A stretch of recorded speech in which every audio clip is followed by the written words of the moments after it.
Salve cervejando por aí. Salve, salve. Hoje eu, Eduardo Moreira. Sérgio do Coreta. Hoje trouxemos aqui online, né, um amigo, Fábio Santos, sommelier, dono de restaurante famosíssimo, né, no Rio de Janeiro. Fala, Fabinho, tudo bem, amigo? Oba, bom dia, sensacional estar com vocês aqui, muito bacana, obrigado aí pelo convite. Dudu, um cara que eu gosto e admiro muito e passei muitos anos com esse cara. Sérgio, conhecendo agora, uma pessoa aí bacana pra caramba. Bom dia.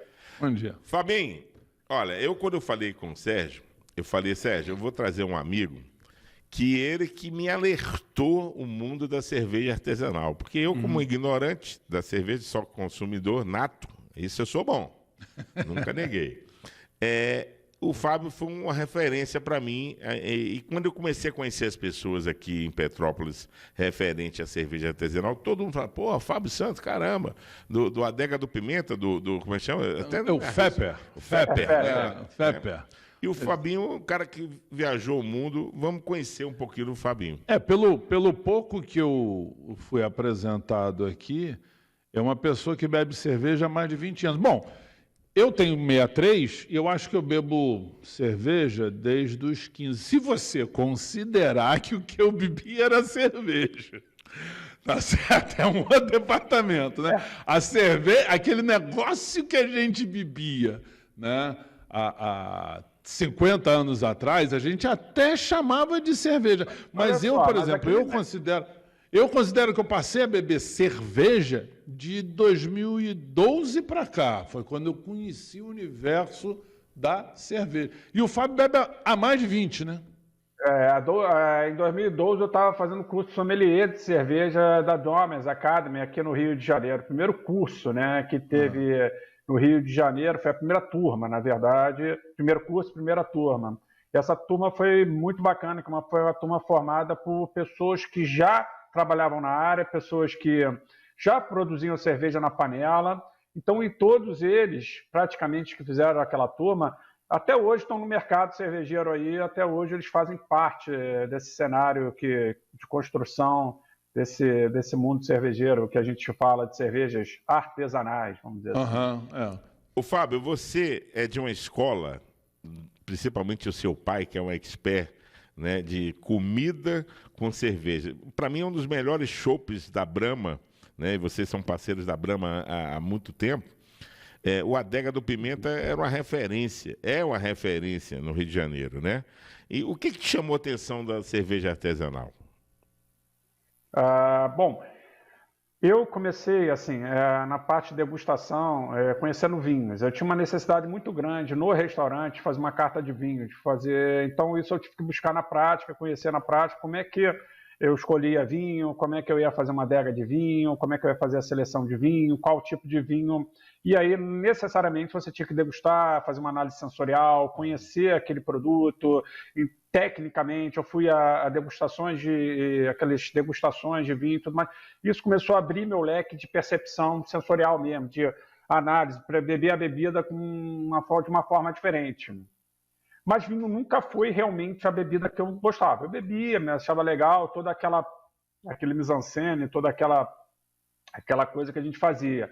E aí, por acaso, eu fui num bar, na Barra da Tijuca, que era de um belga, e lá eu fiquei encantado.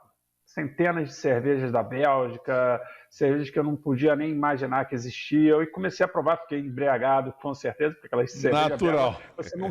Quem não está acostumado, acha que a cerveja vai uma, vai duas, todas têm 12%, todas têm 10%, 12%. E aí... Esse bar existe ainda? Esse bar não existe mais. Era o Buena Bia Social, acho que o nome dele era esse. Não, ele existe, mas não como bar de cerveja mais. Fica lá no downtown. E dali mesmo só saí com algumas caixas de cerveja levando para o restaurante. Falei, não, vou botar isso lá para vender de qualquer jeito. E aí dali começou meu interesse em procurar livros, comprar a maior quantidade de livros possível que existiam no mercado e começar a ler, entender sobre cerveja. Porque eu vejo que, por exemplo, o mundo do vinho, ele desde sempre foi explorado, né? Quer dizer, o Brasil não era e como eu acredito até que já tenha melhorado muito, mas nunca foi destacado como um grande produtor de vinho, mas os vinhos importados sempre tiveram disponíveis por aí. Você tinha o vinho francês, você tinha um vinho alemão, o vinho até mesmo argentino, chileno, né? E o vinho brasileiro nunca faz muita vantagem. Mas a cerveja não tem tradição de ser uma bebida, digamos assim... Brasileira. Não. Até o brasileiro bebe cerveja no café da manhã. 9 horas da manhã o cara está tomando Antártica. Não é isso, mas eu digo o seguinte, uma carta de vinho... Era normal você encontrar no restaurante uma carta de cerveja, como, por exemplo, carta de cachaça. Rapaz, tem cachaça que custa R$350 a garrafa. Tá certo? Não é Caninha da Roça, não é Caninha da Roça. A Academia da Cachaça, que é do nosso lado, que é um bar com mais de 50, sei lá, acho que ele passa de 100 eu fui agora... Fábio, eu fui agora em Tiradentes e fui num lugar chamado... Eu me esqueci o nome, rapaz. É do lado de Tiradentes. Bichinho. Eu fiquei encantado com a carta, a variedade de cachaça. Se você for a Paraty, nossa senhora, Paraty é um paraíso da cachaça. Mas olha só, voltando ao Fábio... Não, pois é, eu imagino a sua dificuldade há 20 anos atrás de montar uma carta de cerveja. Porque hoje é mole, né, bicho? Hoje é mole. Internet, AliExpress, a gente importa, a gente... E naquela época, bicho, não devia ter sido um negócio fácil, não, né? Eu tive que garimpar e correr atrás e fazer muita pesquisa. E através de livros que eu comprei, tem livros aqui atrás, bastante livros da minha época, foi assim, para montar a carta, acho que o primeiro registro que eu tenho de carta montada foi, acho que 2005 ou 2003, eu tenho que ver isso certinho, 2003, 2005. E aí eu tinha Guinness, eu tinha cervejas mais cervejas importadas. Sim, né? Porque não tinha no Brasil, né? Por exemplo, Erdinger tinha, a Guinness a gente conseguia, essas cervejas belgas que eu comprava direto desse importador, que era o Xavier, que era um belga, que ele veio para o Brasil para montar esse bar de cerveja que a gente comentou. Então ali eu tinha alguns exemplos, eu não entendia de nada. Naquela época, se olhar a minha carta, ela tinha ABV, tinha a CRM, não é isso? SRM.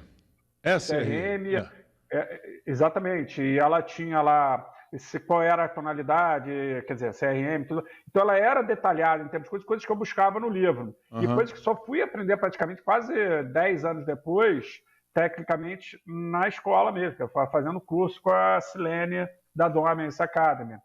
Então, se você pegar minhas cartas, eram muito interessantes. Para aquela época, pela informação que eu tinha só de livro, eu já achava muito interessante. Então, minha bagagem vem realmente de livro, de conhecimento que eu busquei. Mas, Fábio, você foi um cara que viajou o mundo aí atrás de paladares, né? Você foi ao velho continente, foi aos Estados Unidos. Conta um pouquinho dessa sua viagem. Foi uma época muito, muito bacana da minha vida, uma época muito boa da minha vida, que eu tinha oportunidade de trabalho, né? Eu digo que era trabalho. Ainda ganhava por isso? Olha que maravilha! Mas eu fui chamado para algumas viagens, assim, para a Bélgica, para participar acho que a primeira viagem internacional que eu fiz de cerveja foi para o Belgian Beer Weekend, para o Festival de Cerveja da Bélgica. Cara, assim, é um dos melhores festivais de cervejas do planeta. É na Grande Place, no meio da praça. No meio da praça, com as barraquinhas no meio da praça, assim, tudo ao ar livre. Fora as visitações, que a gente foi durante um período, acho que de 10 dias. E foi em Bruxelas mesmo? Visitando. Foi em Bruxelas?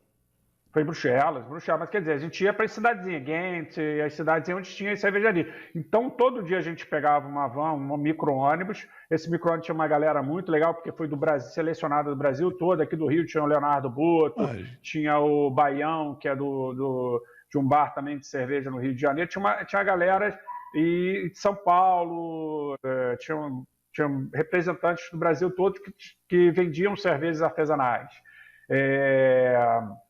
A gente foi chamado para essa viagem, para essa trip, e aí todo dia a gente visitava 2, 3 cervejarias. E o que era? Chimé, Saint-Filian, foi o que mais? Ah, que Rochefort, sofrimento West trabalhar Mali, assim. pô, as trapistas, a gente foi em todas as trapistas, a gente foi em todas as cervejarias trapistas nessa viagem.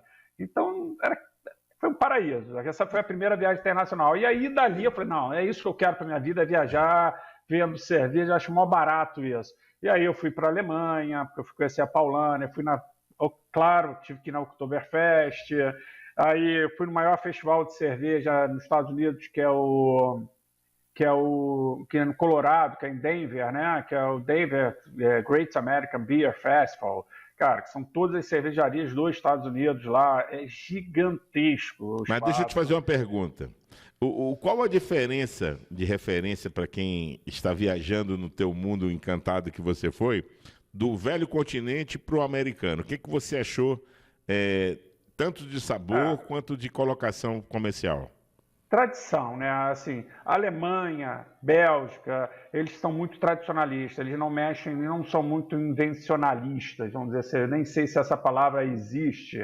E o que acontece com o novo mundo da cerveja que você fala que é os Estados Unidos, realmente, eles vieram pegar os estilos que já existem, todos esses estilos, e dar uma roupa nova a esses estilos, criar identidade também, mas criando uma identidade americana, porque existe a identidade americana com os lúpulos americanos, né, que são, você bota na boca e você fala, isso é uma cerveja americana. Então eles criaram, mesmo usando os estilos já existentes do velho mundo, eles deram identidade própria à cerveja. Então você sabe que você está bebendo uma IPA americana, você sabe que vai beber uma Pale Ale americana, você sabe que está bebendo uma Barley Wine americana, apesar de ser estilos do velho continente. Sim, estilo mas você tem a Pale Ale, você tem a American Pale Ale, que é um outro departamento. Uma pegada bem mais forte no lúpulo, né? Como a English Pale Ale não tem aquela característica de lúpulo herbal, vamos dizer assim, é mais cítrico, é mais frutado, é outra característica mesmo.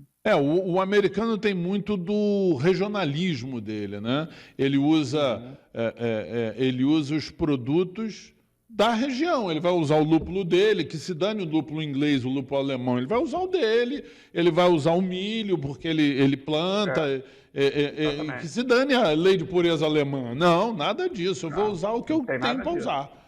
Né? E é diferente do velho continente, realmente, que eles usam um pouco de... Eles são mais... tradicionais, assim, né? Tradicionalistas, eles não gostam muito de mudar. Você vai na Alemanha... você vai beber, eles têm meio um padrão, você pega uma Helles, a Helles é Helles em qualquer lugar, você vai beber, você vai sentir o mesmo sabor, aquela mesma aroma, você sai de uma cidade para outra, e aí eles falam, né, alemão tem aquilo, a melhor cerveja é aquela que você vê a chaminé da cervejaria, né, aquela cerveja da cervejaria que você vê a chaminé, quer dizer, porque está na tua redondeza, na tua área, e ela é mais fresca possível, então... Ô, Fábio, eu semana passada entrevistamos uma sommelier aqui também, e ela harmoniza, né?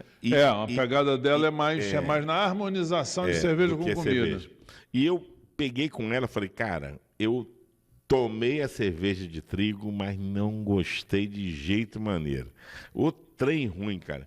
Mas aí ela falou assim, não, Eduardo, se eu fizer uma comida assim, como é que era que falou? Da cerveja de trigo ela experimentou, de repente, com uma sobremesa, né? Por conta do suor do trigo. O que você acha da cerveja de trigo ou eu sou um paladar muito ruim mesmo? A cerveja de trigo realmente, assim, ela é uma porta de entrada, ou foi porta de entrada para praticamente, vamos dizer, no mínimo 80% das pessoas que entram nesse mercado, ou que entram nessa... que gostam de provar cervejas artesanais, que a gente chama de artesanal. Eu vejo que é uma porta de entrada para a grande maioria. Por ser uma cerveja de baixo amargor, uma cerveja de uma carbonatação muito alta, uma cerveja que tem uma cremosidade, tem intensidade, vamos dizer assim, como é que eu posso dizer a palavra? Ela é intensa, ela tem corpo, vamos dizer assim, ela é mais encorpada. E isso faz com que as pessoas que não têm esse amargor, elas... E tem um gosto completamente diferente, né? Aí tem aquela sensação do gostinho da banana, aquela sensação do tempero, de um cravozinho, que são... Isso não existe banana e não existe cravo dentro da cerveja, é tudo um processo químico, reação química que acontece.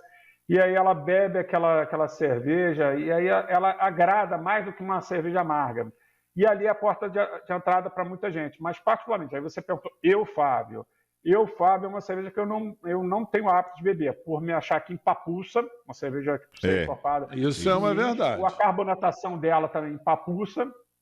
E o sabor muito doce dela, apesar de gostar de cervejas como Barley Wine, cervejas belgas, Dark Strong, que eu gosto, que são doces, já ela eu não me identifico muito com o sabor dela. A cerveja então, de trigo, na realidade, ela tem um dulçor que vem do trigo, né? Então, ele já tem um dulçor natural dele. Mesmo que ela não seja necessariamente uma cerveja de FG alto, quer dizer, uma cerveja que ela não seja seca, não tem um final seco. Mas tem aquele dulçor, aquele carinho, vamos dizer assim, do trigo, né? E que o que a cevada não tem. A outra... Por exemplo, tem uma cervejaria alemã chamada Schneider, que ela tem a TAP 5. A TAP 5 é uma Hopweizen, que é bastante lupulada. E o amargor dela é um pouco mais presente. Essa eu consigo beber, eu gosto de beber. Então, a outra coisa em Tiradentes que eu provei, que aqui em Petrópolis está sendo sucesso, é a cerveja com a goiaba. Eu não sei qual a sua opinião de frutas. Esse nosso amigo aqui fez uma com manga sensacional. Ficou bom. Mas, em compensação, fiz uma Witbier com jabuticaba que ficou um horror. Jabuticaba parecia que estava tomando iogurte. Experimentação. E aí vai dar a coisa certa e vai dar errado. Normalmente eu vejo muito fruta em cervejas sour, cervejas ácidas. Né? Então aí você tem aí todas as frutas que você pode usar. Eu já provei cerveja com graviola, que é deliciosa, com goiaba também, que é muito gostosa, com abacaxi, com uva, cara, aquela uva verde, uma das que eu mais gosto, uma cerveja feita pelo pessoal da Overhop, Overhop, sim, que eles fazem com graviola não, é com uva verde. Essa cerveja é sensacional, uma sour também, é uma sour. Então, eu acho que a cerveja é aberta a isso tudo. Você pode usar o que você quiser na cerveja. Eu acho totalmente permissível, acho totalmente legal você colocar frutas, ingredientes como temperos, especiarias. É uma alquimia. Como ele falou, você vai para casa, você sentar... Quem é cervejeiro caseiro que gosta disso, ele acorda já pensando o que ele vai fazer como um cozinheiro. O cozinheiro ele tem lá os ingredientes. O que eu vou... Ele não precisa. Se for aquele cozinheiro que só vai fazer arroz e feijão... Não precisa, vou no botiquim e compro, pô, né? Agora, uma pergunta. Você nunca tentou ter uma receita da sua cerveja, já que você estudou tanto? Uma boa pergunta, tá? Gostei da pergunta. Eu já fiz. Durante um período, eu fiz algumas cervejas. Claro que não eu como cervejeiro. Eu precisei de pessoas que já eram formadas em mestres cervejeiros para entrar na fábrica e colocar em prática o que eu tinha ideia. E durante o tempo a gente eu inventei uma cerveja que chamava Checkpoint List. Isso porque a primeira cerveja que eu fiz, Checkpoint, é da Alemanha, né? Aquele checkpoint onde os americanos ficavam na época da guerra lá, fazendo, como é que se diz? Liberando passagem ou não. E aí eu falei, cara, eu vou fazer uma cerveja com características totalmente alemãs, mas vou botar um lúpulo americano. E aí, daí, começou a primeira cerveja. Eu escolhi o lúpulo, eu falei, eu quero esse tipo de lúpulo, eu quero essa característica de malte, eu quero esse malte. E aí eu sentei com o cervejeiro e a gente produziu lá em Penedo, na Penedon, a primeira cerveja, o primeiro lote de 500 litros. Foi rápido, assim, a cerveja voou em menos de um mês. E dali eu chamei outro cerveja. Eu fiz 3 vezes essa cerveja lá na Penedon. E aí eu procurei 3 cervejeiros diferentes para dar 3 identidades diferentes a essa cerveja. Cara, todas fizeram muito sucesso. E aí depois eu comecei, aí foi mudando a característica, assim, eu tinha que produzir, comecei a ter que produzir 1.000 litros, aí você tinha que produzir 1.000 litros, tinha que estocar 1.000 litros, só para vender para o meu bar, ficar com 1.000 litros para vender 2, 3 meses, é um capital que você tem que colocar na frente, e aí depois você tem que amortizar isso durante um tempo, acaba ficando caro, principalmente para mim, que eu tinha meu canal de vendas. Uma coisa é eu botar e tentar espalhar isso em outros bares, não era interessante, era uma cerveja própria, uma cerveja minha, não era uma cerveja comercial, vamos dizer assim, apesar de ter feito tudo certinho, com mapa, com registro e tudo mais, para não ter problema. E você tem que criar uma infraestrutura. Vamos lá, você hoje tem lá os teus barris da Brahma. E aí você tem 3, 4... Eu tenho um amigo que tem um restaurante no centro, não sei se você conhece, chamado Ernesto. Ele é colega meu de... Conheço muito. Restaurante, foi do avô dele, ali na Lapa, né? O Meller. O Meller foi meu colega de colégio. E o avô dele era dono do restaurante. Aí uma vez eu fui lá e sentando com ele, falou, pô, Meller, você não tinha vontade de fazer uma cerveja tua? Ele falou, o problema é o seguinte, chega de repente sexta-feira, 6 horas da tarde, acabou a cerveja, eu ligo para o meu distribuidor, em 20 minutos tem um barril aqui. E eu não tenho câmara fria, eu não tenho como guardar esta porcaria. Mas então eu tenho aqui, eu não sou uma adega cervejeira, exatamente. A Duas Torres não. A Duas Torres é um brew pub aqui em Petrópolis. A brew tem que... Isso é mais barato. Tem que consumir, porque o chopp não é pasteurizado. Você abriu, tem que... Tirou da câmara fria... Abriu, conectou, tem que beber os 50. É 24 horas para beber? Não, mas olha só, passou de 3 dias, vai ficar ruim, cara. Vai ficar ruim. O ideal é isso, assim, é até uma semana de boa, tudo mais. Mas olha só, aí que ele tá no negócio, ele fez 500 litros.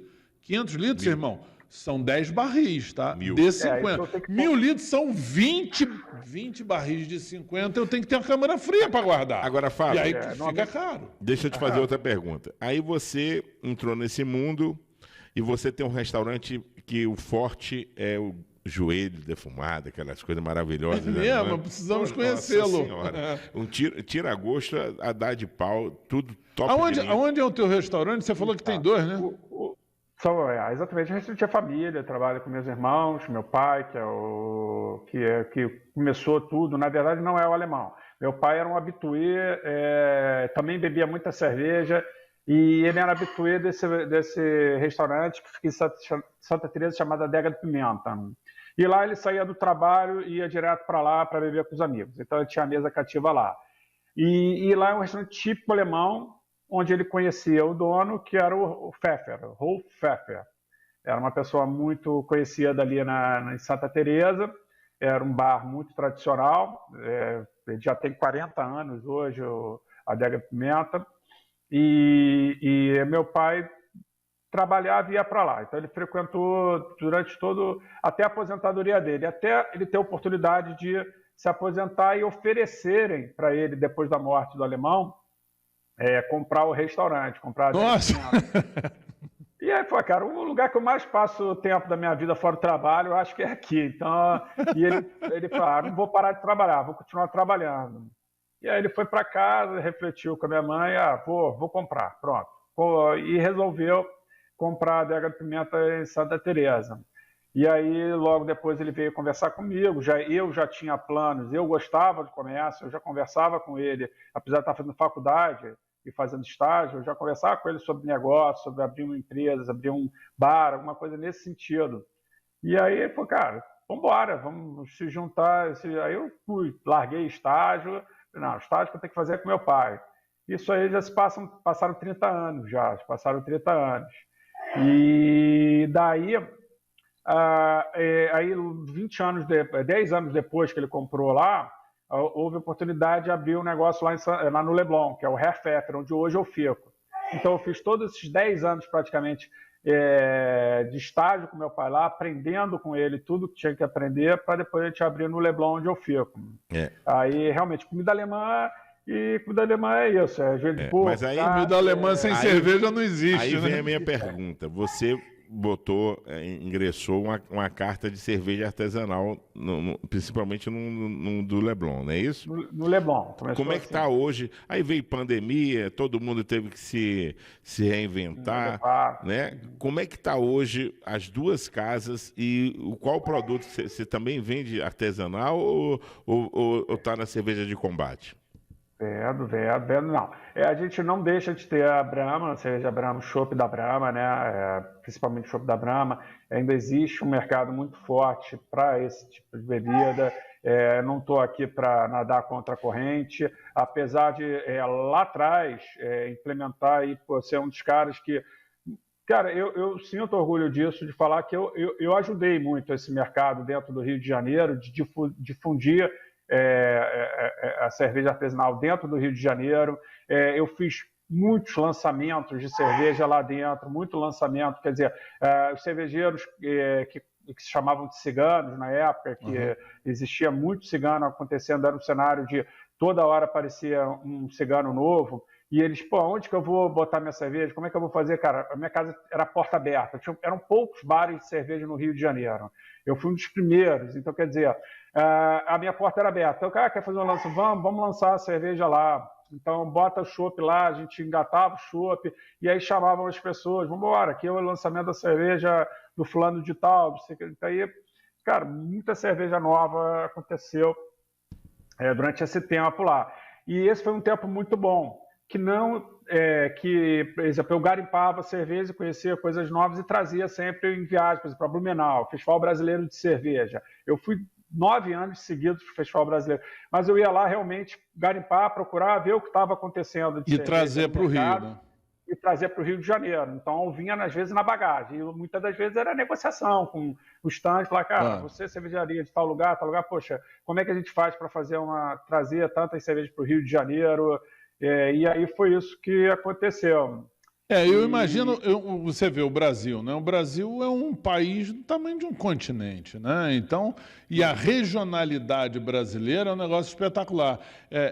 Você precisa ter o cara aqui do Rio não tem noção do que o gaúcho faz ou do que o paraense faz, né? E só você indo lá para trazer para cá, para mostrar para o cara aqui o que tem lá, né?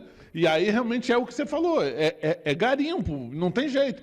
Toma um tempo danado, é um custo alto, mas tem o seu lado bom, né? Tem o seu lado bom de você poder trazer essa cultura cervejeira para os grandes centros, né? Hoje agora mudou um pouco, porque hoje eu sempre fui um restaurante de comida alemã. Eu sou tradicionalmente conhecido pelo restaurante, dos melhores restaurantes de comida alemã no Rio de Janeiro, tanto a Adega do Pimenta como o Hefefe. Agora, a cerveja, ela não tem, apesar de ter destaque lá, ela não é o principal. Entendi. Meu principal. Você não é um restaurante cervejeiro, né? Você não é uma cervejaria que oferece comida. Você é um restaurante que até tem cerveja. Então, eu ofereço boa comida e tento alinhar isso a boa harmonização com produtos, tanto vinho como cerveja de boa qualidade. Então, fazer essa harmonização. Aí o que acontece é que durante esse período, e é natural de que novos bares de cervejas foram aparecendo em todos os bares, bares especializados em cerveja, com brigada especializada em cerveja, e aí as pessoas começaram, claro, não tem mais só o Pfeffer para você ir procurar cerveja, o cara tem outros lugares. Então aí o movimento deu uma, vamos dizer, dissipada, ele foi para vários outros lugares. Mas eu não deixo de ter hoje lá uma carta com mais de 80 tipos de rótulos de cerveja, eu não deixo, são 8 torneiras de cervejas que eu tenho lá, dessas 8 torneiras, apenas a Brahma, a cerveja da casa, que é uma Pilsen, puro malte, muito bem feita, que são fixas, todas as outras torneiras elas são rotativas, então eu coloco cerveja sempre coisas diferentes, e aí sempre com uma IPA, uma APA, aí tem Imperial Stout, a gente sempre variando os estilos. Agora, Fábio, você entrou no mundo da cerveja fazendo eventos agora. Conta um pouquinho dessa sua nova empreitada aí, onde eu ligo todo final de semana, o cara, estou em tal lugar. Conta aí pra gente. Evento praticamente todo final de semana. Mas evento já tem bastante tempo, já tem muito tempo que a gente faz. Não nessa forma que existe hoje, que você tem eventos... Como em Petrópolis também tem eventos legais também, né? Ali no centro. Deguste, né? O Deguste. Deguste, exatamente. E aqui nós temos nossos eventos também. A gente estava agora num dos eventos mais legais de fazer no Rio de Janeiro, que era o Parque das Ruínas, que é a feira literária da escola SEAT, lá de Santa Teresa. Eles fazem uma feira literária. Então, tem toda uma programação cultural que acontece lá dentro, lá no Parque das Ruínas. O lugar é um dos lugares mais bonitos, as vistas mais lindas do Rio de Janeiro. E aí todo ano tem esse festival, e a gente teve lá esse final de semana agora que passou, essa semana, anteontem, né? E, bom, e aí é isso, um dos maiores eventos que a gente fez, né? Eu acho que ali foi também, não foi o primeiro, mas foi assim, um divisor de águas para a gente, foi o Olialê. O Olialê foi Olimpíadas a Olimpíadas da Alemanha, né? Teve as casas temáticas que, durante as Olimpíadas, as casas temáticas dos países, França, Suíça, Áustria, Argentina, vários países fizeram dentro do seu consulado, as casas temáticas que ofereciam lá alguma atividade ou gastronômica ou cultural e tudo mais.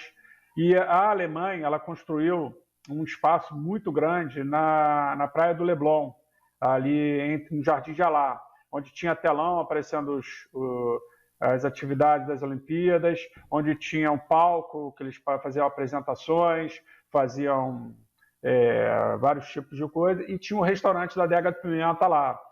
E ali a gente teve que atender, assim, era aberto, né? Então, você imaginar um público de mais de, sei lá, 2.000, acho que era em torno de 2 a 3 mil pessoas por dia circulando lá.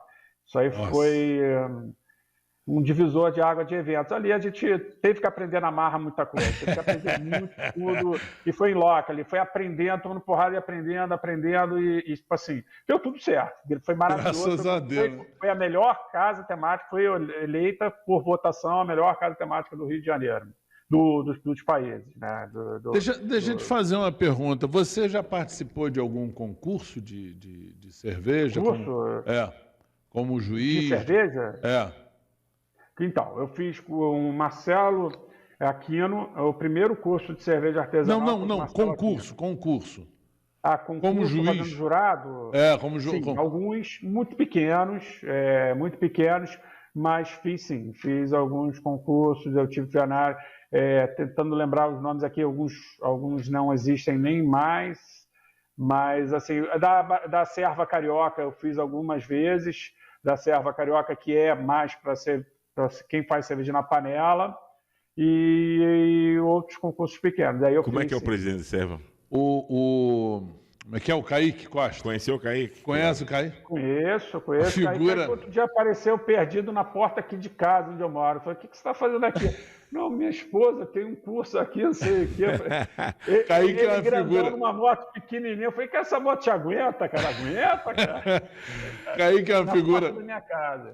Ô, Fábio, foi uma das entrevistas mais hilárias que eu já fiz na minha vida de comunicador, cara. Ele é hilário. Ele é hilário.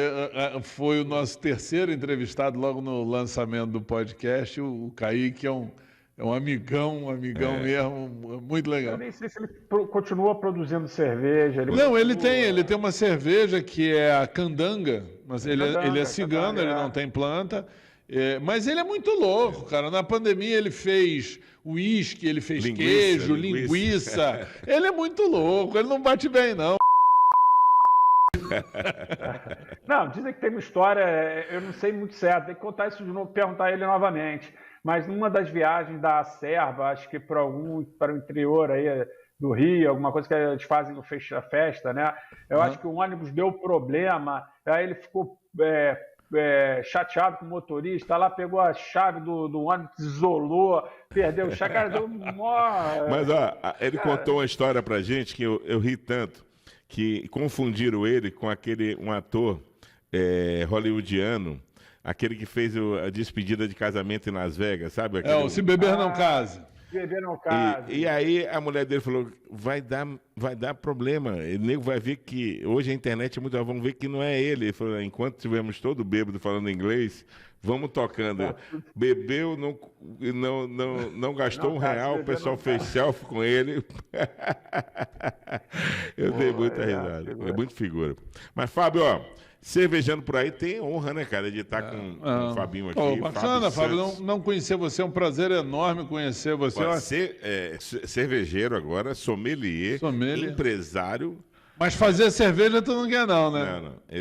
Não, né? Dá um trabalho da porra.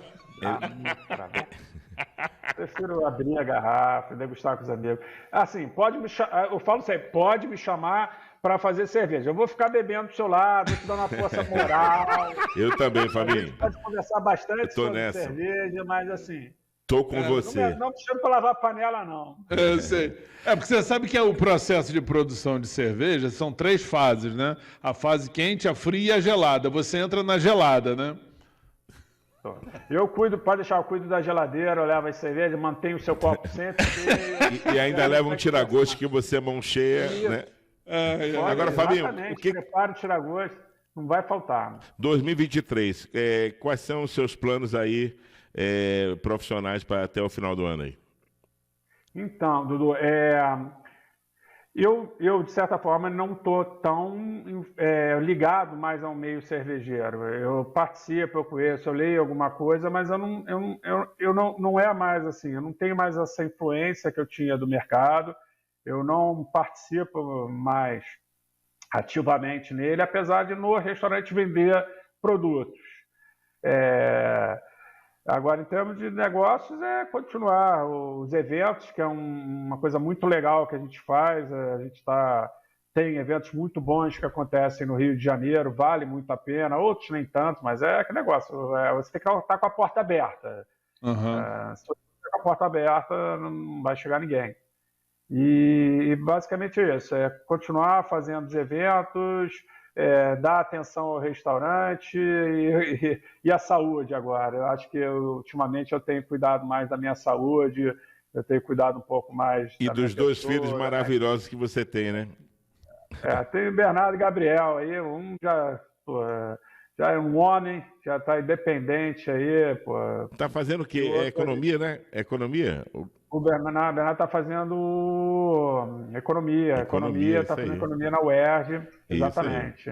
O outro é jogador de futebol, vai ser craque do Flamengo. Ele gosta de futebol. Eu acho que ele está na aula de piano, acho que agora ele vai ser mais artista. Mas é isso aí.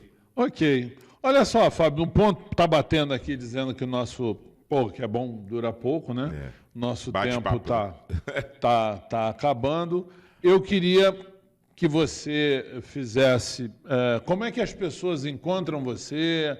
Você tem perfil no Instagram, tem site, tem Facebook. Bota aí como é que as pessoas encontram o seu restaurante, tiram dúvidas contigo. Passa aqui. O Herfeffer Leblon, né? Herfeffer Leblon no Instagram, HERRPFEFFER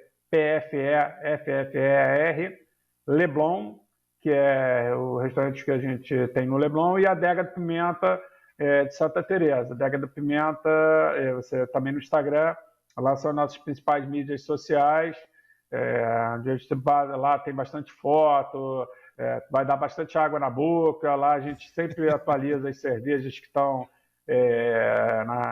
na tap list e as novidades que chegam. Então, podem procurar lá na Adega de Pimenta e no Herfeffer para conhecer um pouco do nosso trabalho. Fabinho, diz só o tira-gosto carro-chefe, só para dar uma água na boca aí, a turma aí. Um tira-gosto? Esse eu implantei recentemente lá. Eu, como gosto de gastronomia, eu fico sempre estudando uma coisa nova para implantar. E a gente chama de barriga do alemão. A barriga do alemão nada mais é que um torresmo, vamos dizer, uma barriga mesmo. Barriga de porco, né? E aquela... Só que não podia ser uma coisa assim comum, não podia ser, porque barriga, qualquer boteco, qualquer bar, você tem uma boa barriga, bem feita, gostosa, legal. Então eu tive que estudar e falar, não, eu quero dar uma característica diferente. Aí eu busquei 2, 3 fornecedores que fazem embutidos, fazem defumação para mim, e fui com eles assim, faz assim, faz assado, vamos mudar isso, mudar aquilo, até chegar ao que é hoje. Aí eu tive que... O que eu mudei? Eu dei uma defumação na barriga. Então, a barriga ela tem um toque defumado. Então, ela tem um toque de defumação, aquela pururucazinha, que você vai na mesa, tem todo aquele ritual, que ela vai na tábua com aquele facão, e aí vai sendo cortada, fazendo aquele barulhinho, que todo mundo já abre apetite. Aí uma IPAzinha vai bem, hein? Toda hora. Total. Olha só, Fábio, você sabe que aqui em Petrópolis a gente tem a segunda maior festa alemã do Brasil, que é Bauernfest, né? Se você não tiver interesse de montar um stand aqui, mas pelo menos quando tiver a Bauernfest aqui, você venha nos visitar aqui. E aí você vindo a Petrópolis, pelo amor de Deus, dá um alô pra gente poder tomar nem que seja uma cerveja junto. Combinadíssimo. Obrigado, Sérgio, pelo convite. Eu tenho que voltar a Petrópolis, sim. Tenho ido muito pouco. Eu era habituê daí. Eu ia todo final de semana. Eu digo que Petrópolis é uma cidade que ela é perto o suficiente, longe o bastante. Né? Gostei dessa. Ela é perto o suficiente do Rio, mas é longe o bastante, entendeu? Só em pensar em pegar a estrada e subir a serra, né? Fabinho. Mas minha mãe mora em Itaipava, dá para ir. A mãe dele mora em Itaipava. Então você sabe como é que aqui é bom, sabe disso? A hospedagem não falta para ele. Opa, toda hora. Fabinho, olha, muito obrigado. Falamos aqui com o Fábio Santos, né? Sommelier, empresário da Adega Pimenta. Como é que é o nome? Pfeffer. High Pfeffer. E falamos desse bate-papo. Espero que você tenha gostado também, Fabinho, porque pra gente foi degustante demais. Deu água na boca, Vamos fazer uma visita. Eu tô devendo uma visita, era mais de 10 anos, né, Fabinho? Tô devendo uma visita.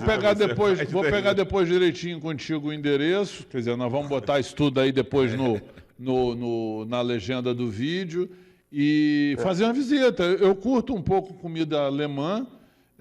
Minha mulher que não gosta muito, porque esse negócio de porco... Você só não gosta de veneno, porque soube que matava, né? Porque... eu costumo dizer o seguinte, que quando é sólido, eu como, quando é líquido, eu bebo. Como é aquela da bebida, que você falou assim, não sabia quanto eu bebia, como é que é? Não, porque o que eu digo para ele é o seguinte, eu não bebo muito, eu não sou um cara que bebe muito, eu bebo muito pouco. Mas o pouco que eu bebo, eu me transformo num cara que bebe uma barbaridade, entendeu? Pô, tá certíssimo. Alimenta os caras, só alimentar eles direitinho. Esse é o clima do Cervejando por Aí, que a gente montou esse podcast para descontrair, né? E estamos aí caminhando, começamos em janeiro e estamos brincando aí, cervejando por aí, né? Cervejando por aí e por aí também. Fabinho, você aguarda um minutinho, porque você vai fazer a chamada do nosso podcast. E a gente vai encerrando aqui com o Fábio Santos. Fala das nossas mídias, doutor. Isso.